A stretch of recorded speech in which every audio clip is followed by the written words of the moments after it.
Hola, ¿cómo están? Nuevamente en una nueva emisión de Panorama Económico por TLV1, Toda la Verdad Primero. En esta entrega vamos a comentar las elecciones acaecidas el 26 de octubre. Hace poco que han terminado y bueno, la misma nos ha deparado una gran sorpresa. Nos ocuparemos en esta entrega analizar lo que ocurrió a nivel país, a nivel provincia de Buenos Aires esencialmente, los resultados electorales y por qué se ha producido este inesperado vuelco. Un verdadero cisne negro que ha sorprendido a muchos, inclusive a los operadores bursátiles y especulativos, porque se esperaban otra cosa. Las encuestadoras tendían a decir que se iba más o menos a repetir los resultados de las elecciones del 7 de septiembre, por lo menos en la provincia de Buenos Aires, y no fue así. Nos ocuparemos de analizar, desde nuestra humilde opinión, lo que entendemos ha ocurrido en estos 50 días aproximadamente que transcurrieron entre las elecciones del 7 de septiembre y las del 26 de octubre. En primer lugar, tendríamos que decir que una característica tanto de la elección del 7 de septiembre como la del 26 de octubre se nacionalizaron, más allá de que era la elección del 7 de septiembre una elección provincial, la misma se nacionalizó en torno a la figura de el gobernador de la provincia de Buenos Aires, Axel Kicillof, o eventualmente también por vía indirecta o lateral, la señora Cristina Fernández de Kirchner, y el presidente de la Nación, que tomó la impronta del proselitismo de La Libertad Avanza, como si fuera la figura excluyente de estas elecciones, cuando en realidad estábamos hablando de elecciones, la del 7 de septiembre, de autoridades de la provincia de Buenos Aires y a nivel nacional de diputados y en algunos distritos Senado. Por lo tanto, esto evidencia la falta de musculatura política y la falta de figuras por parte de La Libertad Avanza a partir del momento en que el presidente toma la mochila de llevarse a pulso la carga de la elección. Por lo tanto, hay dos elementos que caracterizan a esta elección. La nacionalización de todo lo que es proceso electoral de las provincias y su personalización en la figura del presidente de la Nación. Y acá tenemos que en estas elecciones tenemos una tensión esencialmente entre los sonados casos de corrupción que atravesó el gobierno, la crisis económica muy importante por la que atravesamos y sobre la cual todavía no encontramos un desenlace o alguna maniobra que tienda por lo menos a soliviantarla, y el miedo instalado a partir de las declaraciones del presidente norteamericano Donald Trump. Habíamos dicho en la anterior emisión que el electorado podría haber tomado en cuenta los distintos casos de corrupción que mencionamos en la anterior entrega de Panorama Económico. Someramente las pasamos a enumerar. Habíamos dicho el caso de, antes de que el presidente fuera ungido como tal, la estafa CoinExWorld en año 2021, la estafa con el token Vulcano, año 2022, durante los procesos electorales, la venta de cargos electorales en el ámbito del armado de listas, el delito, el supuesto delito de dádivas o tal vez cohecho, cuando el presidente se alojó en un hotel por mucho tiempo para el armado de su gabinete y el lanzamiento de su gobierno, que acaeció finalmente el 10 de diciembre de 2023, todo el proceso de venta de audiencias y presencias en eventos, el tema de las valijas de Aeroparque, el sonado caso Libra, sobre el cual también se hizo un programa especial de Panorama Económico, el caso del ex legislador Edgardo Cuéllar, que había sido sorprendido con dólares en Paraguay, se supone con un tema de blanqueo, tal vez vinculado con la venta de sus votos ante la sanción de las leyes, sobre todo la ley de bases. El sonado caso de los servicios prestados por una empresa de seguridad al Banco Nación que vinculaba a Martín Menem y a su familia, el caso del fentanilo ANMAT, que lleva más de varias víctimas por un fentanilo de mala calidad, el caso de Andis, de la Agencia Nacional de Discapacidad, y obviamente el caso sonado de Expert y sus vínculos con el narcotráfico. Estos aspectos estaban en la mesa al momento de producirse los actos electorales. Sin embargo, la gente aparentemente no tomó en cuenta esto, no leyó claramente esto y se vio arrastrada a un voto miedo, lo que llamamos el voto miedo, sobre el cual volveremos en los próximos minutos.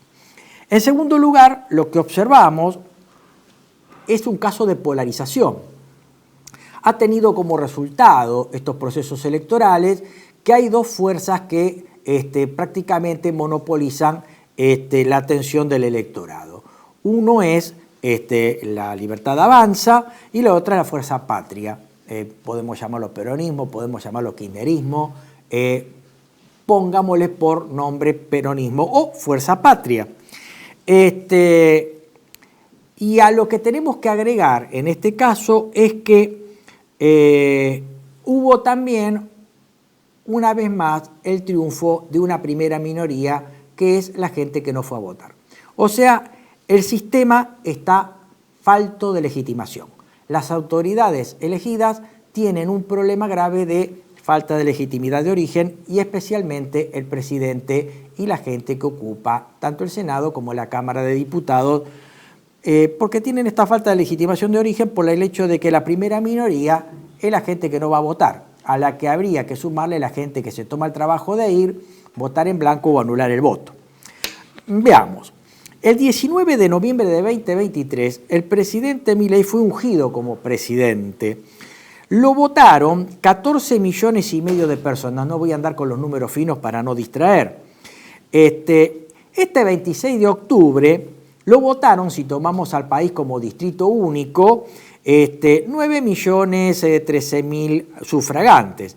Es decir, que casi 2 años después de la gestión de la Libertad Avanza, esta perdió 5,5 millones de votos.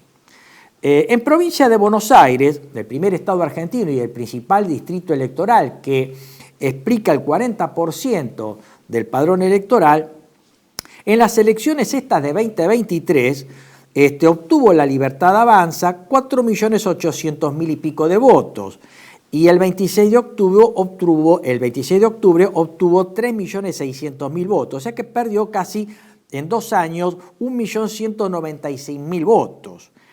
Estas elecciones del 26 de octubre, la primera minoría, como decíamos, fue la gente que no asistió al comicio, no asistió a la urna. Estos fueron 11.570.000 votos, un poquito más de esto. Vale decir un tercio del padrón. Vale decir que 1 de cada 3 personas que estaban en el padrón no fue a votar. Vale decir el 35,7% del padrón no votó.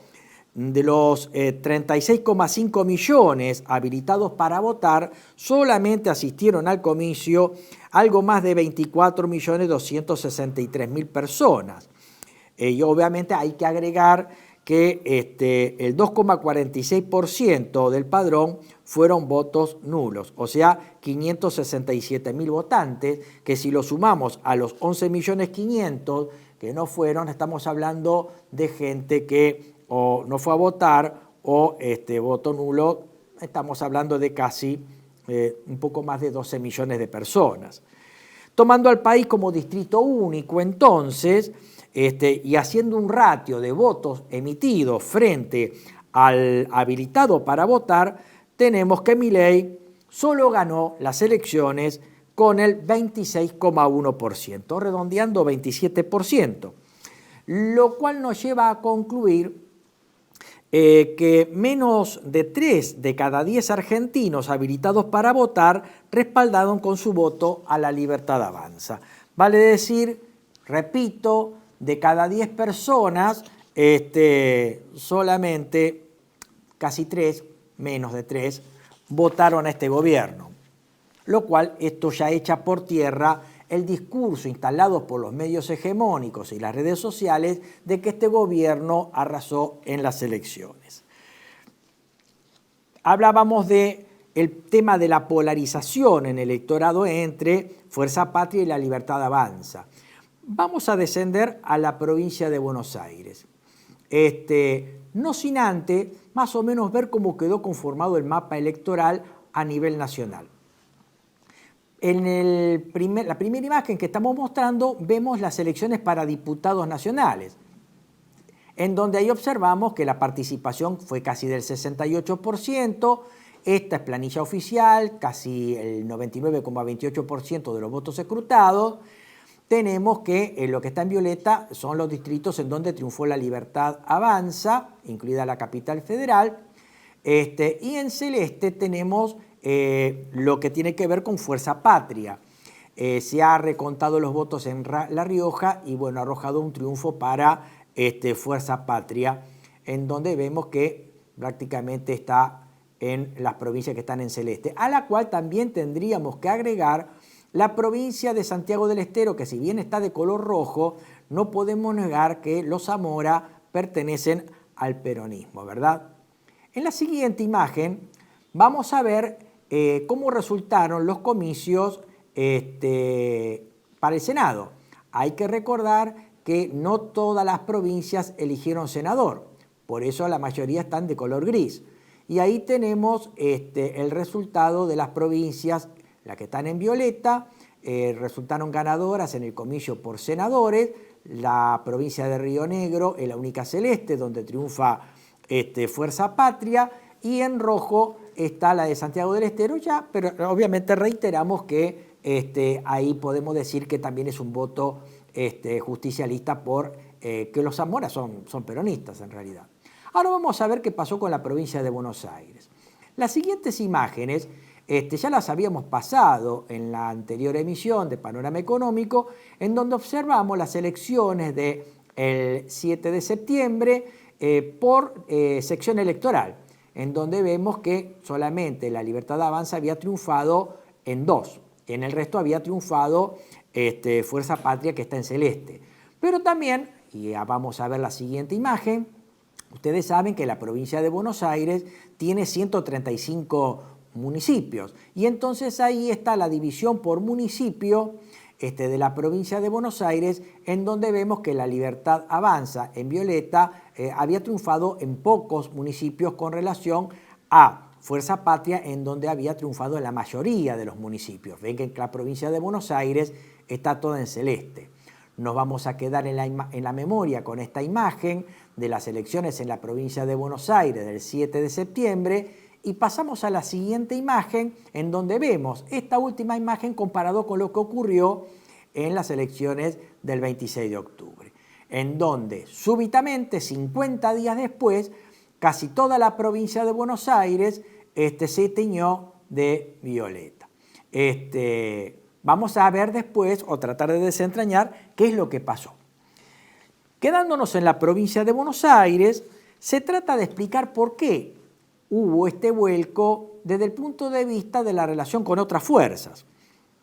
El 7 de septiembre, Fuerza Patria obtuvo más o menos 3.500.000 votos y el 26 de octubre 3.200.000 votos, o sea, perdió 300.000 votos. Ahora, ¿por qué perdió? ¿De dónde perdió? Más o menos se explica por lo siguiente. Esto también lo había apuntado el gobernador de la provincia de Buenos Aires, Axel Kicillof, no sin razón. Él había dicho, y acá también están los números, que 50.000 extranjeros que votaron el 7 de septiembre por Fuerza Patria ahora ya no podían votar. También tenemos 78.000 votos que fueron a la lista disidente del peronismo de Fernando Grey, el llamado peronismo renovado, que había apoyado a la Fuerza Patria el día 7, el comicio del 7 de septiembre. También tenemos 116.000 votos que obtuvo Santiago Cunio, que el 7 había apoyado a Fuerza Patria. Y finalmente 104.000 votos que obtuvo Samid el 7 de septiembre, que había apoyado a Fuerza Patria para los comicios del 7. Recuerden que Samid era el candidato, el cabeza de lista del Frente Patriótico Federal. Vale decir que sumado a extranjeros, los votos de Grey, los votos de Cunio y Samid, que ahora fueron todos estos por fuera, acumularon 344.000 votos, casi lo mismo que se perdió en las elecciones en la provincia de Buenos Aires para Fuerza Patria si comparamos el comicio del 7 de septiembre con el del 26 de octubre. Vamos a ver qué pasó en la provincia de Buenos Aires con La Libertad Avanza. En las elecciones del 26 de octubre obtuvo 3.600.000 votos frente a 2.300.000 votos que había obtenido el 7 de septiembre, o sea, tuvo 1.200.000 votos más. El 7 de septiembre votaron 2.300.000 personas, el 26 3.600.000, o sea que hubo entre una elección y otra 1.300.000 votos más. Vale decir que es gente que en su momento de no votar pasó a votar. Vamos a la planilla que tiene que ver con los municipios, en donde observamos una gran transferencia de votos de Fuerza Patria en el comicio del 7 a La Libertad Avanza, explicados en buena medida con lo que dijimos hace unos minutos atrás. En el lado izquierdo tenemos Fuerza Patria, la comparación del comicio de septiembre, más azul, con octubre, más celeste. Y lo mismo hacemos con La Libertad Avanza, comicios de septiembre, un violeta más acentuado y un violeta más pálido con la de octubre. Y vamos a ver que si recorremos municipio por municipio del conurbano bonaerense, vemos que Fuerza Patria perdió votantes en todos los municipios. Solamente aumentó en Merlo, donde se incrementó el número de sufragantes en algo más de 16.000 votos. En José Cepaz, 971 votos más. En Tigre, algo más de 11.500 votos más. En San Miguel, algo más de 1.600 votos más. En Ituzaingó, 943 votos más. Y en San Isidro, algo más de 6.600 votos más. Mientras que La Libertad Avanza ganó en todos los municipios, salvo en uno, que es 3 de febrero, donde perdió casi 2.500 votos. Ahora vamos a tratar de explicar, porque en primer lugar lo que pasamos a exponer son los fenómenos que veníamos anticipando, vale decir, nacionalización, personalización en la cabeza de Milei, la polarización y la falta de legitimación de origen, que otorga a la gente que va a ocupar el 10 de diciembre el Senado y la Cámara de Diputados los respectivos escaños, ¿no? Y la idea es tratar de ver qué pasó en estos 50 días, por qué la gente cambió tan abruptamente de opinión. En primer lugar, el voto que es explicado por parte de los medios hegemónicos habla de un voto de repugnancia hacia el kirchnerismo.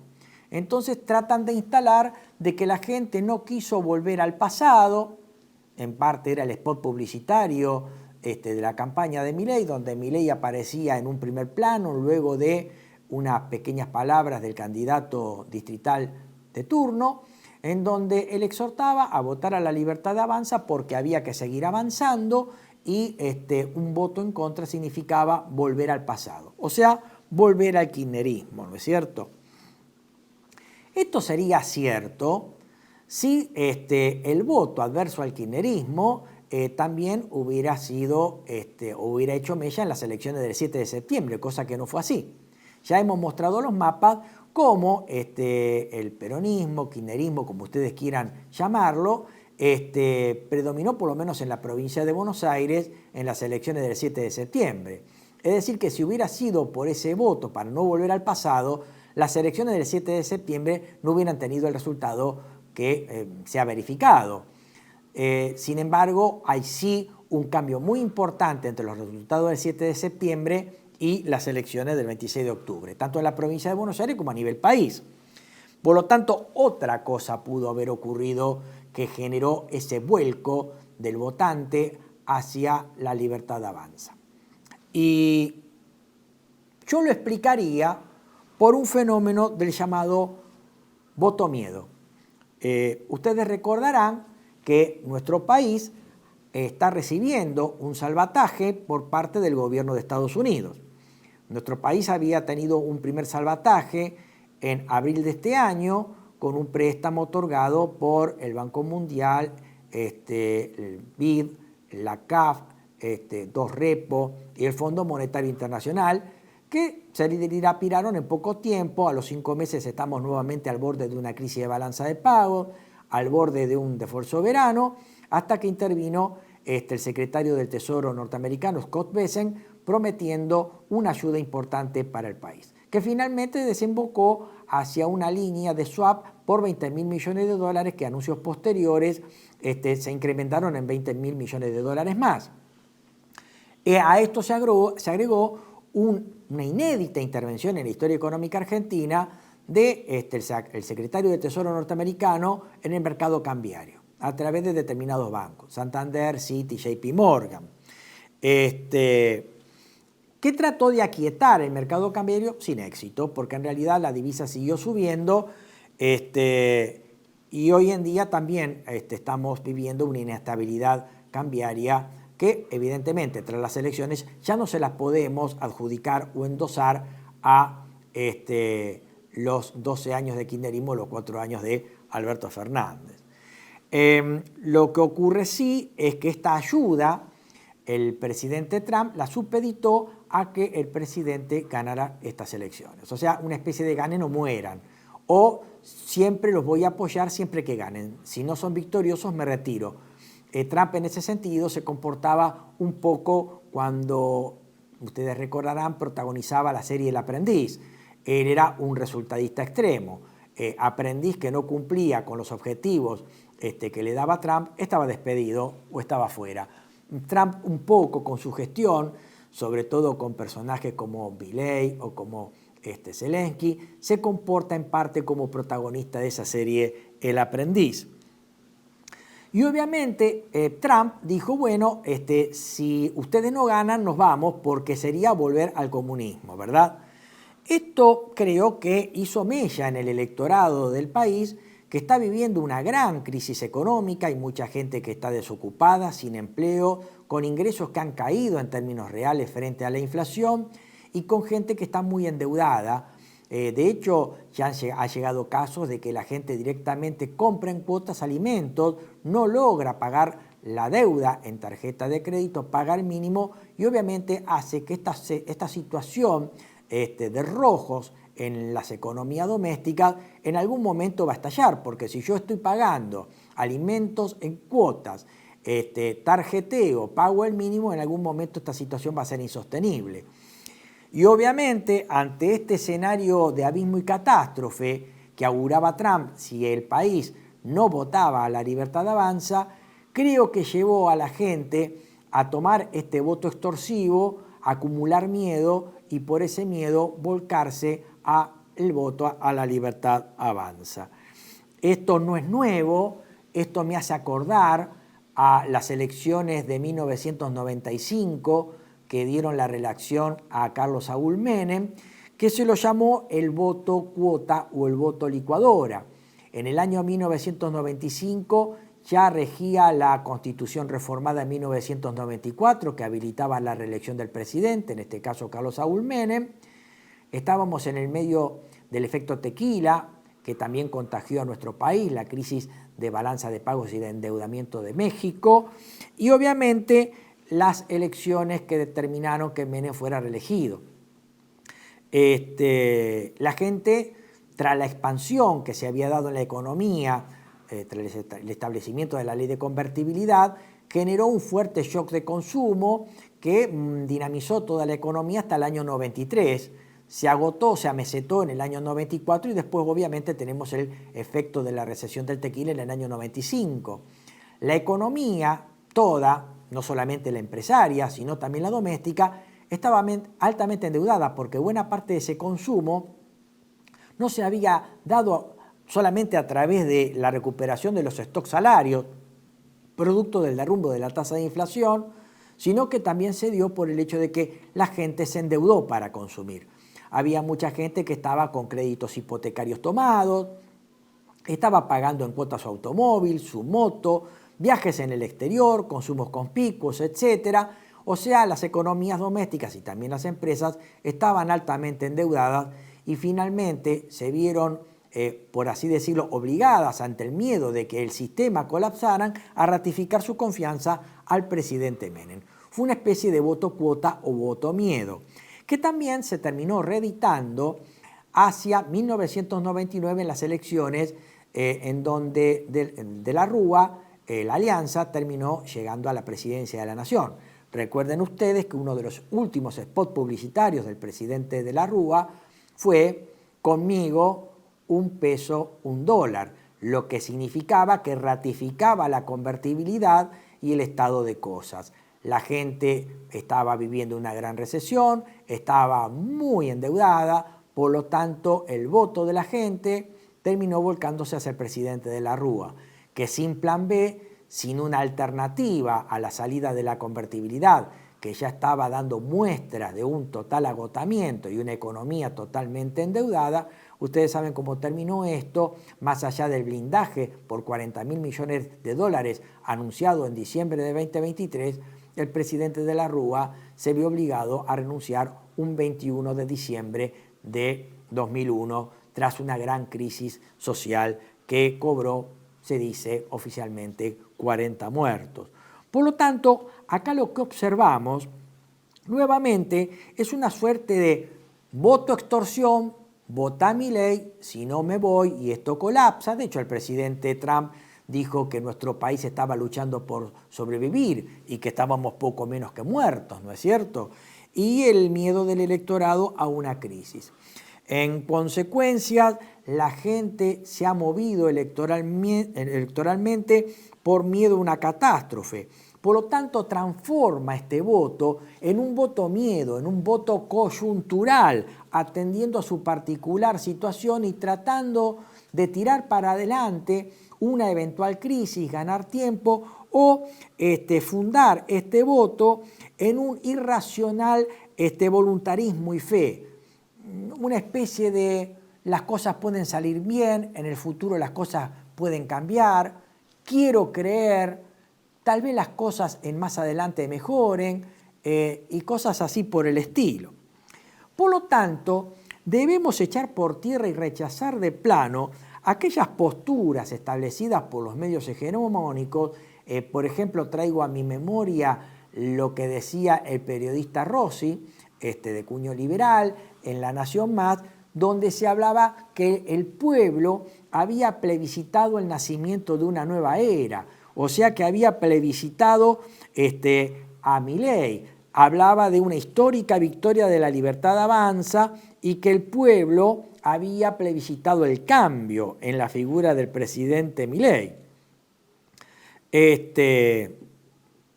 Como veremos, o como hemos dicho, esta elección no fue plebiscitada. Acá no se trata del plebiscito, es un cambio de era hacia la figura presidencial o hacia este modelo económico. Más que nada es un voto coyuntural y de miedo que nos atornilla a una nueva composición de la Cámara de Diputados y Senadores que la vamos a tener por 2 años y que va a asumir el próximo 10 de diciembre.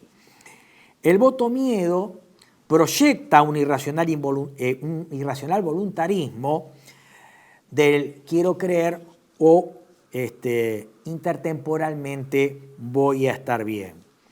Es en realidad la cancelación de la relación mandante-mandatario que debe siempre primar en un acto electoral y que nos lleva a una nociva relación sobre la cual la ampliaremos después de la pausa que invito a continuación. Nos vemos dentro de un ratito y espérenos. Gracias.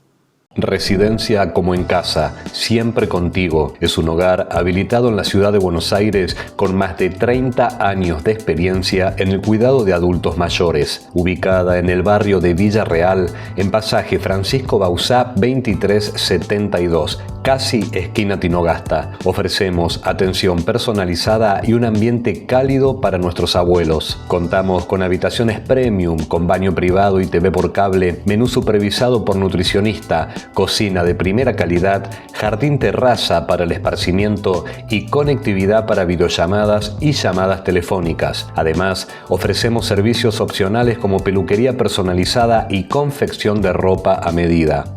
Comunicate al 11 50 35 15 25. En Como en Casa, el bienestar y la comodidad de nuestros adultos mayores es nuestra prioridad. Los esperamos.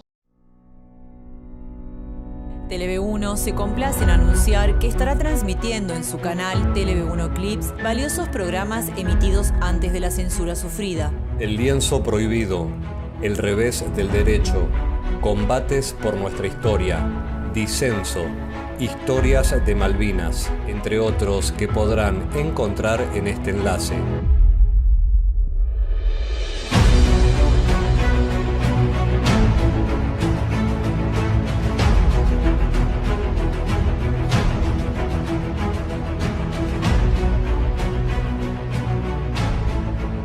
Agradecemos su aprovechamiento y difusión.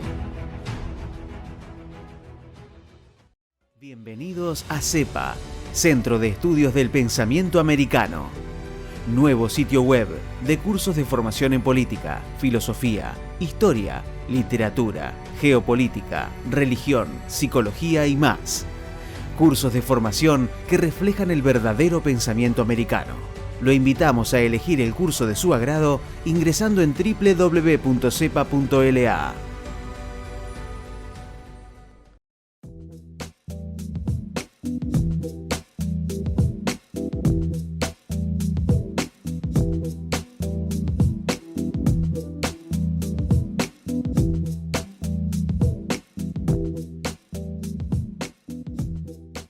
Decir siempre la verdad primero tiene un precio.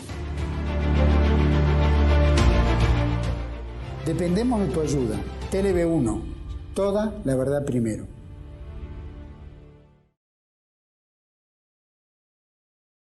Bueno, regresamos al análisis de lo acaecido en los comicios del 26 de octubre y hablábamos que como tercer gran tema, tratando de explicar este cisne negro que significó un gran vuelco del sufragante a la Libertad Avanza, estábamos hablando del miedo instalado con las declaraciones del presidente Trump en el sentido de que si la Libertad Avanza no ganaba en estos comicios, se retiraban y acá poco menos y que iba a ocurrir una catástrofe.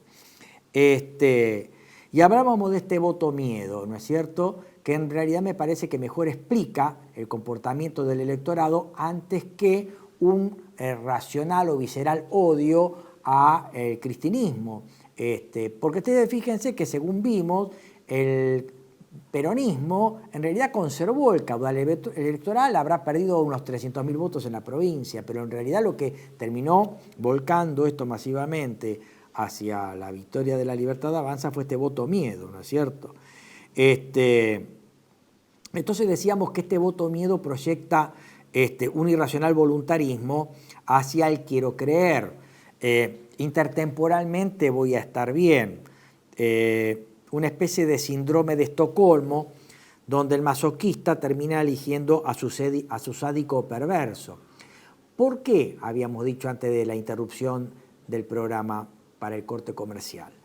Habíamos dicho que en realidad este esquema electoral terminó llevando del mandante al mandatario a una relación clientelística o clientelar. Dame tu voto y yo te doy un plan social, una caja alimentaria, un empleo público o lo que fuera. Pero en estas últimas épocas, y parece que esto es privativo de la Libertad Avanza, este voto ya se tiene que dar una suerte de miedo, amenaza, extorsión. O sea, una especie de mandato dado por una relación vidriosa, hasta enfermiza. Y hablábamos de una especie de una relación amo-esclavo, o una víctima que termina votando a su verdugo. O como decíamos recién, una suerte de síndrome de Estocolmo en donde el masoquista termina eligiendo a su sádico o a su perverso, ¿no es cierto? En donde aparentemente el dolor del ajuste, que parece eterno, debe justificarse y debe constituirse como una especie de dogma de fe religiosa para llevar a una especie de utopía futura dentro de 30 o 40 años, en donde el joven de 20 va a ser un adulto mayor, o quienes votamos ahora ya no vamos a estar en este plano, en donde el dolor, el sufrimiento es necesario en el sentido de resignar puestos de trabajo, ingresos reales, pobreza, abrazar con pasión la miseria, el endeudamiento doméstico, para llegar a un conjetural futuro deseado muy bueno, en donde el dolor de la pobreza y de las privaciones, una suerte de dolor redentor, nos aproxima a esa especie de edad dorada, ¿no es cierto? En el largo plazo vamos a estar bien, intertemporalmente vamos a estar bien, dentro de 40 años vamos a ser España o Irlanda, ¿no es cierto? Y este tipo de ideas, este tipo de discusiones ya fueron dirimidas en la década del 30 del siglo pasado, cuando los clásicos en su modelo nos hablaban de que intertemporalmente la economía va a equilibrar a través de una flexibilización a la baja de precios y salarios, cuando ya en esa época se advertía la dificultad para que los precios y principalmente los salarios fueran a la baja. ¿Por qué? Porque los salarios ya en esa época, fines del siglo XIX y ya instalados en el siglo XX, habían dejado de establecerse en condiciones de subasta y se habían transformado en precios administrados por las leyes laborales que impedían contratar a trabajadores por debajo de mínimos que estaban establecidos por ley o por convenciones colectivas de trabajo, ¿no es cierto? Por lo tanto, tanto en el corto plazo como en el largo plazo, estas inflexibilidades llegaron para quedarse hasta hoy en día. Hoy el gobierno las pretende restablecer a través de la reforma laboral, sobre la cual en este programa simplemente vamos a hacer una módica mención y seguramente en próxima emisión nos adentraremos a analizar la reforma laboral que el gobierno trae. Por lo tanto, a manera de síntesis, este tipo de discusiones que en el largo plazo vamos a estar bien o en intertemporalmente vamos a estar bien, ya esta discusión está zanjada, está terminada en el siglo pasado, en la primera parte, cuando Keynes dijo, en el largo plazo estamos todos muertos, ¿verdad? Y sin embargo esto se ha restablecido, se ha instalado como un dogma de fe que la gente aparentemente ha tomado como algo bueno. Sin tener en cuenta que desde el punto de vista racional, si a mí me están diciendo que dentro de 40 años voy a estar bien, en mi caso particular, yo ya no voy a estar en este mundo. Y un joven de 25 años va a estar o va a ser un adulto mayor. O sea, ni siquiera va a poder disfrutar de las mieles del éxito que este modelo conjeturalmente promete, o esta utopía que el gobierno conjeturalmente promete. Por lo tanto, haciendo una especie de combinación de una frase de don Manuel Belgrano y del politólogo Marcelo Gullo Omodeo, el electorado optó por una pretendida esclavitud cómoda antes que por una rebelión o insubordinación fundante, ¿verdad? Por lo tanto, y a manera de síntesis, insistimos que este gobierno carece de legitimidad de origen, carece de legitimidad de ejercicio, es un gobierno empobrecedor, industricida, endeudador, que nos arroja a una gran cantidad de gente a la pobreza y a la miseria, y que, como dijimos en el anterior envío de este programa, está sufriendo un verdadero golpe de Estado. Ahora golpe de Estado legitimado por una minoría de poco menos del 30%, que optó bajo lo que los abogados llamamos lesión objetiva. Vale decir, este electorado ha votado bajo una extorsión, bajo una amenaza, bajo un estado de insuficiencia, bajo un estado de debilidad, bajo un estado de miedo.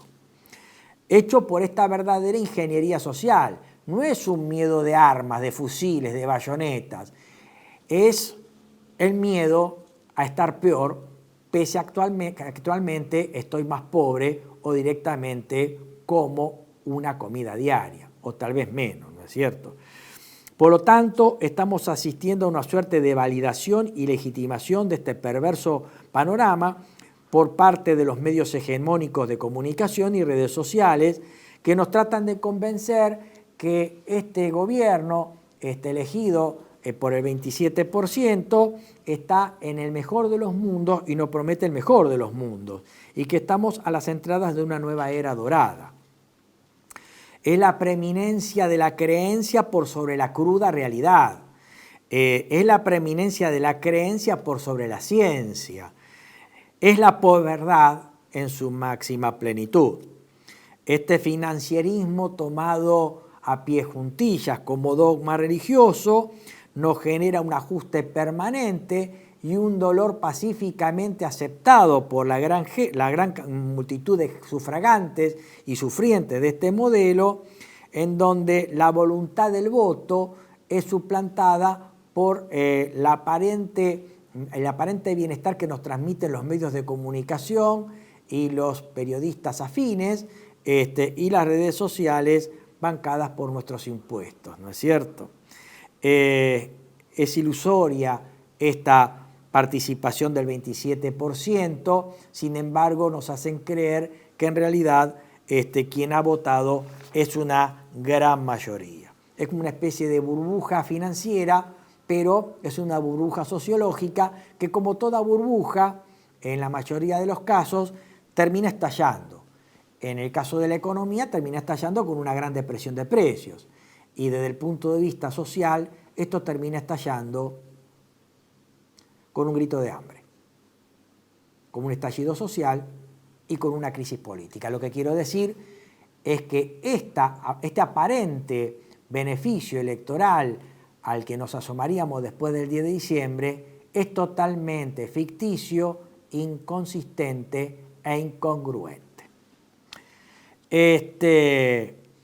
Y habíamos dicho que todo esto está acompañado con una falta de legitimación que ya no solamente se da en los votos, ni tampoco se da en el ejercicio, o sea, hay una ilegitimación de origen y de ejercicio, sino que también este gobierno ha sido reemplazado. Ha sido reemplazado en lo que nosotros llamamos un golpe de Estado nunca visto en la historia nacional, en donde el presidente se ha convertido en un prefecto de un departamento de un país unitario.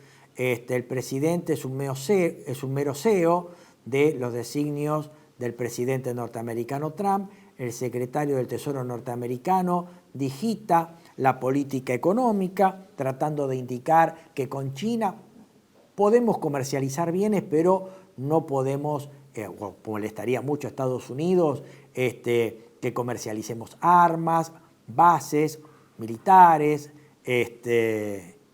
y sobre todo la negociación de las llamadas tierras raras, energía, etcétera. Lo cual, obviamente, esto lleva a una enorme merma de nuestra soberanía nacional.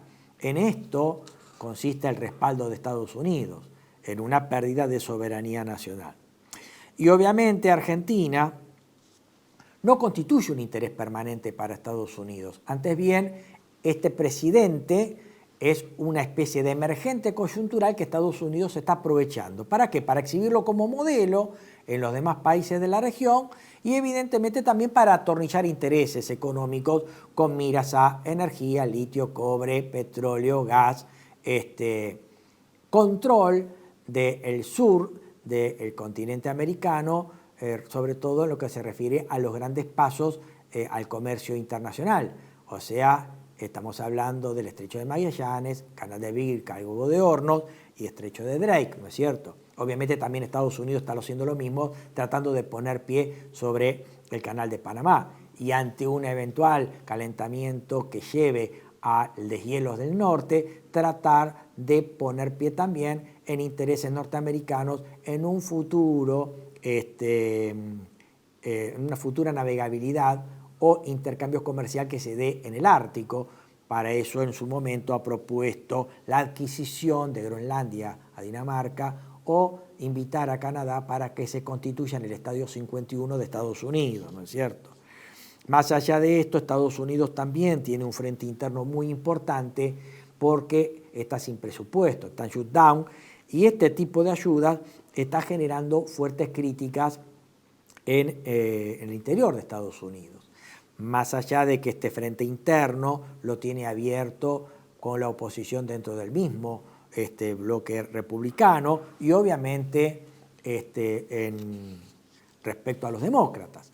También ha hecho fuertes críticas un influyente economista, Paul Krugman, Premio Nobel de Economía, cuando ha dicho que en realidad el salvataje que está recibiendo nuestro país no es para nuestro país, sino que es para un par de especuladores norteamericanos que están posicionados en bonos argentinos.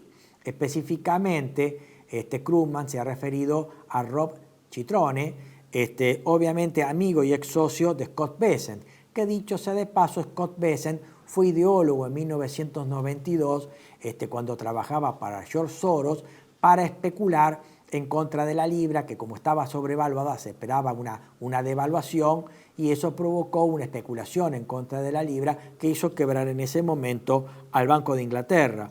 O sea, lo que estamos viendo acá es un verdadero salvataje de fulleros a fulleros, o sea, de especuladores a especuladores. Los intereses de los países por ahí quedan en un segundo plano. Esto la oposición norteamericana ha tomado nota, lo está sabiendo, y ya están comenzando a aparecer serias amenazas que comprometen a Scott Bessent de cara a su futuro y también al presidente Trump.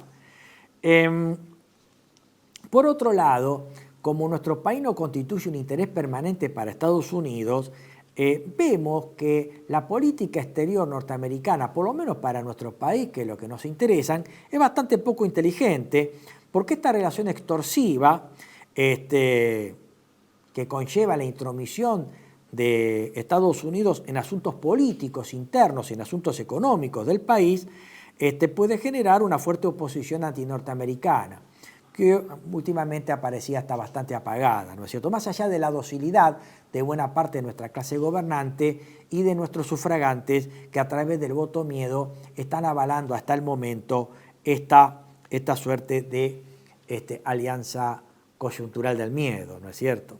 Y nuestro país en lo estructural obviamente es de manual. Más allá de lo que digan algunos colegas, nuestro país no mantiene una relación de complementariedad con la economía norteamericana. Antes bien nosotros competimos contra la economía norteamericana.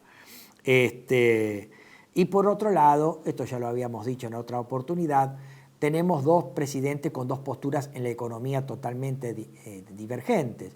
Trump es un desarrollista, un conservador popular, un proteccionista, que obviamente tiene en un Milei a un anarcocapitalista, un ultraliberal, que obviamente esto para nada puede tratar bien a nuestra economía, sobre todo ya cuando se está tratando de hablar de la suscripción de un tratado de libre comercio que obviamente nuestro país debería tomar con mucho cuidado porque resultaría altamente perjudicial.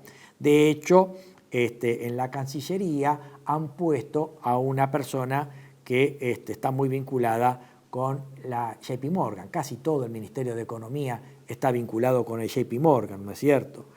Y obviamente en lo coyuntural, lo que venimos diciendo desde hace mucho, mayor pérdida de soberanía, mayor endeudamiento y un alineamiento nocivo para nuestro país a los intereses norteamericanos. Y obviamente el perjuicio que nos trae respecto de otros socios comerciales como China, Rusia, mismo Mercosur o Brasil, ¿verdad? Ya para ir finalizando, ¿qué es lo que nos queda por ver después de las elecciones? Después de las elecciones, lo que vemos es que el mercado cambiario generó un gran derrumbe de las cotizaciones del dólar el día lunes 27, lejos del lunes negro que se esperaba para el caso en que no triunfara la Libertad Avanza. Como triunfó la Libertad Avanza y esto se lo interpretó como el cambio y la legitimación de una nueva era, una legitimación al liderazgo y a una especie de relanzamiento del presidente Milei con miras a hasta una eventual reelección. Ya se está hablando de una reforma constitucional para elevar el mandato presidencial a los 6 años que regían en la vieja Constitución de 1853 hasta la reforma de 1994, y prácticamente hablar de la extinción del peronismo Lo que sí vemos es que creo, por lo que hemos visto, esto no ha llegado para quedarse, esto es coyuntural, esto es parcial, esto ha sido votado en medio de un sistema económico que, reiteramos, es inconsistente, inconducente, ¿verdad? Ahora lo que tenemos es que, llegados los resultados electorales, tenemos que, entre otras cosas, la polarización ya está definida. Hay algunos aspectos que también resultaban interesantes repasar después de las elecciones, que acá me los apunté. Por ejemplo, algo muy interesante que es el escaso impacto de lo que yo llamo el liberalismo 2.0. Estamos hablando que, por ejemplo, López Murphy no pudo renovar su banca. En la provincia de Buenos Aires, la doctora Talerico no pudo acceder a su banca, el doctor Kachanowski tampoco. Vale decir que estos liberales 2.0 o de buenos modales, que en definitiva nos están proponiendo lo mismo con los resultados que indudablemente podemos proyectar como no benéficos para nuestro país, han fracasado. Han fracasado porque por ahí la gente lo que busca es, bueno, si tengo que votar liberales, voto los originales y no estos 2.0 que se nos presentan como una falsa alternativa. Un importante derrame en la ciudad autónoma de Buenos Aires tuvo una histórica performance de la izquierda en cabeza de la diputada Miriam Bergman. La izquierda llegó casi al 10%, 9,1% en Cava, ¿no es cierto? Lo cual también es llamativo. Y también hay que destacar una importante e histórica elección de los nacionalistas, es decir, del Frente Patriótico Federal, que en la provincia de Buenos Aires superó por primera vez la marca histórica de los 100.000 votos. O sea, triplicó los votos respecto de la elección del 7 de septiembre y en Cava duplicó esos votos con relación a la elección pasada. Y obviamente, una vez conformadas las cámaras de senadores y diputados, sobre este tema hablaremos en la próxima emisión de Panorama Económico cuando analicemos cómo quedaron conformadas las cámaras frente a las leyes que se van a votar seguramente hacia fines de este año. En los próximos minutos hablaremos sobre este tema. La casi desaparición, tanto en la Cámara de Diputados como en la Cámara de Senadores, de la Unión Cívica Radical y del PRO, ¿no es cierto? Ahora, yendo a lo que se viene, el gobierno va a tratar de relanzar y solidificar este llamado plan económico, que no es otra cosa más que volver al viejo sistema ricardiano de las ventajas comparativas, esta vez no solamente con lo que produzca la pampa húmeda, sino también con el complejo gasífero, petrolero, cobre, litio y tierras raras, a través de proyectos de inversión que en realidad no generan valor agregado y obviamente conviven con el industricidio al que estamos siendo víctimas hasta hoy en día. Por lo tanto, las leyes próximas que el gobierno va a pretender llevar a su tratamiento son las que tienen que ver con la reforma previsional, la reforma laboral, la reforma tributaria, la ley de presupuesto y algo que también genera una seria preocupación. Habíamos visto con anterioridad que este gobierno había generado este proceso de endeudamiento de abril de este año y el nuevo vinculado con los swaps de 20.000 millones de dólares con el secretario del Tesoro norteamericano sin la aprobación del Congreso. Recordarán ustedes que habíamos dicho que este tipo de contratación de préstamos por parte del Poder Ejecutivo eran ilegales e inconstitucionales porque violaban el apartado 4 del artículo 75 de la Constitución Nacional y el apartado 7, que dicen que es facultad exclusiva del Congreso contraer préstitos, ¿no es cierto? O arreglar la deuda interior y exterior. Y también violaba la ley 27612 o también llamada Ley Guzmán, como habíamos dicho con anterioridad. Obviamente que con la actual composición de la Cámara de Senadores o Diputados, el presidente iba a encontrar un fuerte obstáculo para que se aprobaran estos préstamos. Pero con la nueva composición de las cámaras a partir del 10 de diciembre, el gobierno aparentemente ya no tendría dificultades para ratificar todo lo contratado con estos préstamos en abril y en el presente mes. Por lo tanto, lo que vemos es lo siguiente. El 30 de noviembre terminan las sesiones ordinarias del Congreso con las actuales composiciones de la Cámara de Diputados y Senadores.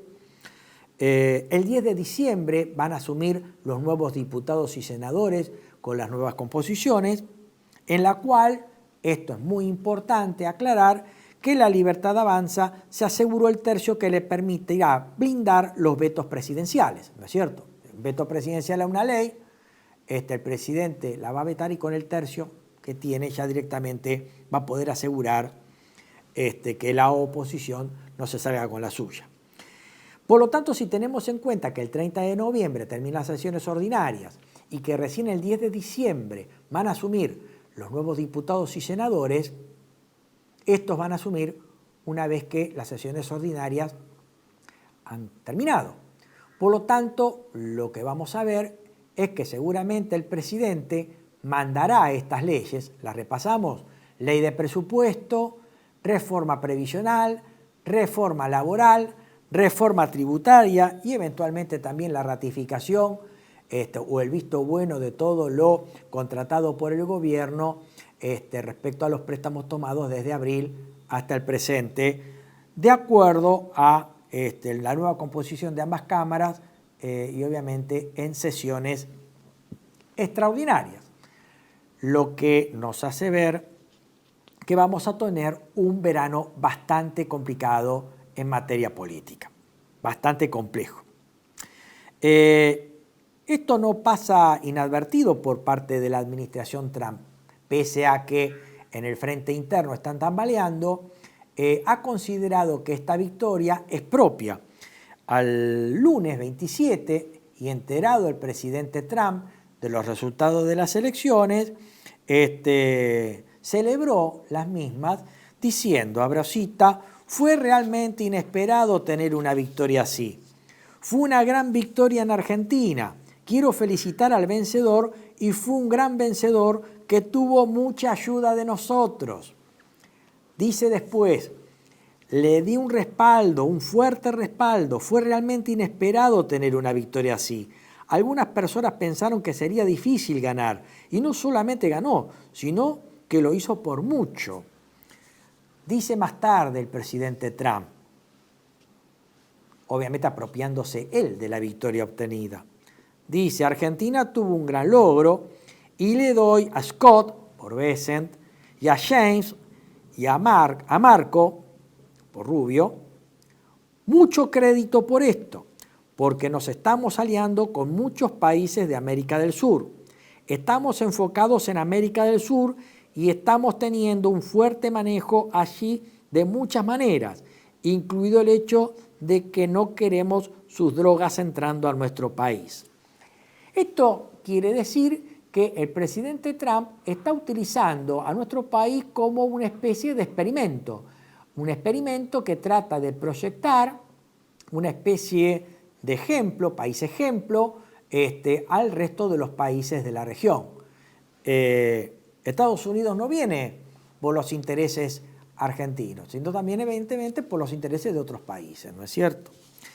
También esto fue celebrado por la Cámara de Comercio de Estados Unidos en Argentina, la AmCham, en donde habla de una nueva oportunidad para avanzar hacia las transformaciones estructurales que Argentina necesita.